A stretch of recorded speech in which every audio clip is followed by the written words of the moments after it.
Bonjour, je suis Gatien Moueli, associé gérant du cabinet 3e Partenaires et Conseil à l'initiative des Journées Pétrole. Nous démarrons ce matin la 4e édition des Journées Pétrole qui se déroule à Casablanca du 20 au 23 mai 2026 sur le thème « Construire l'attractivité, stratégie et conditions pour le développement des hydrocarbures africains ». Déjà, revenir sur les journées pétrole. Qu'est-ce que c'est que les journées pétrole? Les journées pétrole sont un cadre, une plateforme de réflexion stratégique pour les Africains, créée par et pour les Africains pour le développement des hydrocarbures en Afrique, pour une meilleure prise en charge par les États africains de leurs ressources naturelles. Le thème que nous avons retenu aujourd'hui, qui est construire l'attractivité, est un élément essentiel pour le développement des hydrocarbures. Si les investisseurs ne viennent pas en Afrique, ils ne peuvent pas les développer. Juste un chiffre. Sur l'année 2026, il est prévu 503 milliards de dollars d'investissement dans l'exploration-production. L'Afrique compte bénéficier que de 41 milliards, soit 8%. Cela montre qu'aujourd'hui, l'Afrique, malgré son potentiel, n'attire plus.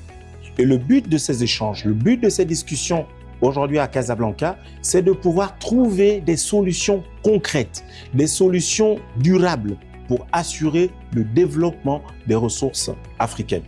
Et vous allez sûrement me poser la question, pourquoi Casablanca? Pour une raison simple. Le Royaume du Maroc a su faire de l'attractivité un effet de levier important. Et on peut le voir, le Maroc, à travers son cadre institutionnel, à travers la stabilité politique, à travers les mesures incitatives, a développé une attractivité multisectorielle qui a permis la diversification de cette économie. Et nous pensons que c'est un exemple que d'autres pays africains peuvent suivre, sachant en plus que cela a été fait sans l'apport des hydrocarbures. Voilà, je vous remercie. Merci beaucoup de me donner la parole et de me donner l'occasion de dire un mot sur les premiers moments de cette nouvelle édition des Journées Pétrole. Ce que je constate, c'est d'abord un grand engouement et puis surtout les détails qui ont été mobilisés pour le succès de cette nouvelle édition. Et je constate qu'il y a beaucoup de monde. Et puis, la thématique qui a été envisagée pour cette édition est très, très ambitieuse parce que en back-office, on nous a expliqué qu'effectivement, cette thématique a été choisie parce qu'on s'est rendu compte que le continent africain n'arrive pas encore à drainer suffisamment de capitaux en termes d'investissement dans le secteur qui nous réunit ici. Ben, écoutez, moi qui viens du Cameroun, si je m'en tiens à ce que j'ai vu jusqu'à présent, je pense que le Maroc peut être considéré comme attractif parce que nous avons, en tant que ressortissants d'Afrique centrale, nous avons observé un certain nombre de choses ici, comme aussi des choses aussi banales que l'état des routes, l'âge moyen des véhicules, etc., etc. Lorsque nous regardons ça, nous nous disons, ben certainement, les investisseurs étrangers s'intéressent beaucoup plus à ces pays-là, ce qui amène un flux de richesse qui est de nature à permettre le développement du pays. Et donc, pour nous, ce serait plutôt un bel exemple de nous inspirer des bonnes pratiques grâce auxquelles le Maroc a pu drainer ses ressources là sur son territoire.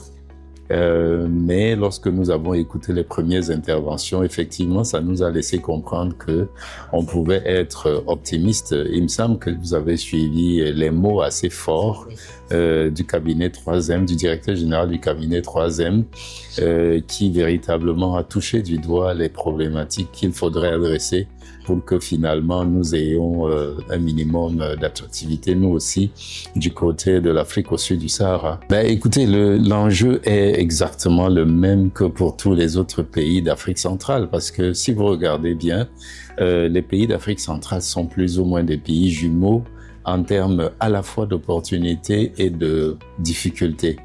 Et donc, le secteur des hydrocarbures, si vous le regardez bien, on est en présence d'un défi. Le défi des changements climatiques, le défi de la transition énergétique. Et comme on l'a dit, comme le directeur général du troisième partenaire l'a dit, on fait face au défi de mobilisation des ressources pour pouvoir gérer tout ça, c'est-à-dire en même temps réussir à développer les communautés locales, c'est-à-dire au fond sans toucher à leur environnement, réussir à capter les capitaux pour pouvoir ménager la transition énergétique, c'est-à-dire comme nous avons des ressources du sous-sol. Et en même temps, on nous dit qu'il faut passer à d'autres sources d'énergie. Donc, en fait, c'est vraiment une problématique multiforme pour laquelle je pense que les véritables bilans ne pourront être faits qu'au crépuscule de ces journées.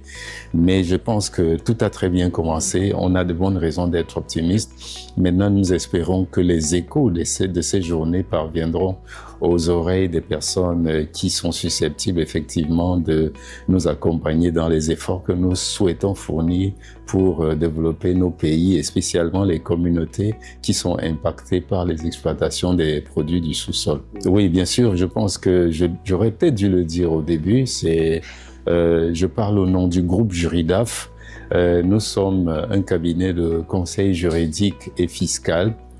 Nous accompagnons les projets d'investissement dans nos différents pays. Nous accompagnons les entreprises sur le plan juridique, sur le plan fiscal et nous accompagnons les individus également.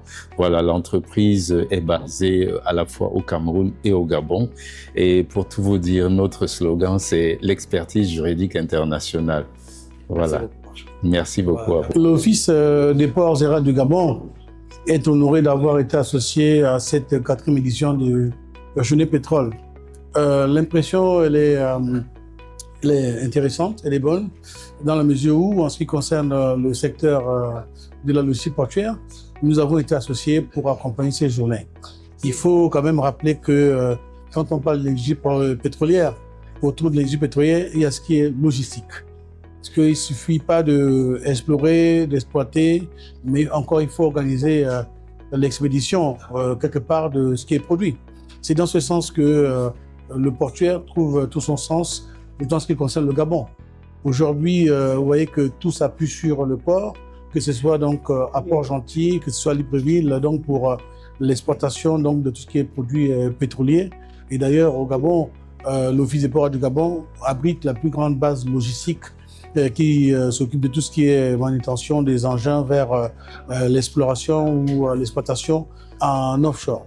Donc déjà, cette question nous interpelle. Et sachant que c'est d'autant plus intéressant que pour l'avenir, les choses se précisent encore mieux.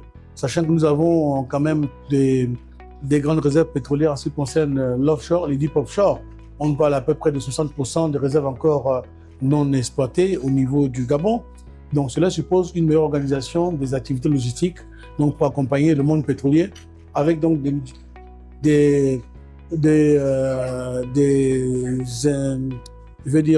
ce qui est portuaire de nouvelle génération. Parce qu'aujourd'hui, on se contentait de faire l'exploitation. Or, aujourd'hui, on peut se baser sur des modèles comme Tangemed et bien d'autres, arriver donc à augmenter les capacités de stockage dans les nouvelles zones qui vont se mettre en place, notamment le cas du port à nous profond de Mayumba à venir, et dans lequel sera prise en compte donc la logistique portuaire en faveur donc des hydrocarbures dans les ports de nouvelle génération, plus intelligents, avec des normes environnementales qui sont donc beaucoup plus précises à ce niveau-là. Donc voilà, nous sommes là, on a notre place dans ces journées pétrole, on est content d'être là, l'impression est bonne. Donc cela augure des ambitions futures pour non seulement le Gabon, mais aussi pour tout le golfe de Guinée. Il y a question, en fait, la question de l'attractivité au sein des institutions. Quel est votre regard sur le sujet, cette nouvelle thématique? On ne peut pas faire de l'attractivité des hydrocarbures sans avoir une attractivité de l'offre logistique. Et c'est là où nous intervenons, donc je vous dis de façon normale. Donc c'est une très bonne chose. Nous sommes aujourd'hui dans la question de la transformation des hydrocarbures ou des mines sur place au Gabon. Donc cela permet aux investisseurs d'avoir vraiment de la valeur ajoutée en produisant et en transformant sur place. Donc cela leur permet également aussi d'avoir tout ce qui est logistique pour accompagner toute cette transformation. Donc tous ces éléments vont ensemble pour pouvoir avoir une bonne attractivité. Et au niveau du Gabon, je pense qu'aujourd'hui, les planètes sont alignées pour que l'on puisse arriver vraiment à une bonne attractivité. Et il y a des raisons pour que les investisseurs viennent réellement au Gabon, accompagner l'industrie pétrolière, sachant que l'industrie portuaire est là pour vraiment servir de base et d'appui. Dernière question. Pour un projet dans le Maroc, on parle projet du gaz de Duc au Maroc, Nigeria, pour un pays comme le Gabon, comment on voit ce projet? Est-ce que vous comptez jouer un rôle? Je pense que déjà, dans le cadre de la mise en place de la zone libre-échange continentale, la SDECAF en 2063, ce sont des projets qui s'intègrent et qui nous permettent réellement d'avancer vers une intégration continentale. Ça, c'est un projet qui est important de ces pipes-là. Ça permet de contribuer à la connectivité, bien sûr, à soutenir les économies, la solidarité économique qui existe entre les zones. C'est très important pour nous. Déjà, nous aussi, au niveau national, on a aussi la mise en place des grandes lignes de gazoduc pour pouvoir produire de LNG. Donc, pourquoi pas, il y a aussi des projets, pourquoi pas arriver à se connecter avec d'autres pays, moins fournir d'autres pays. C'est une bonne chose, ce sont des grands projets. Nous, on adhère, on accompagne les autres pays dans ce sens-là. Nous, on est très à l'aise à ce niveau.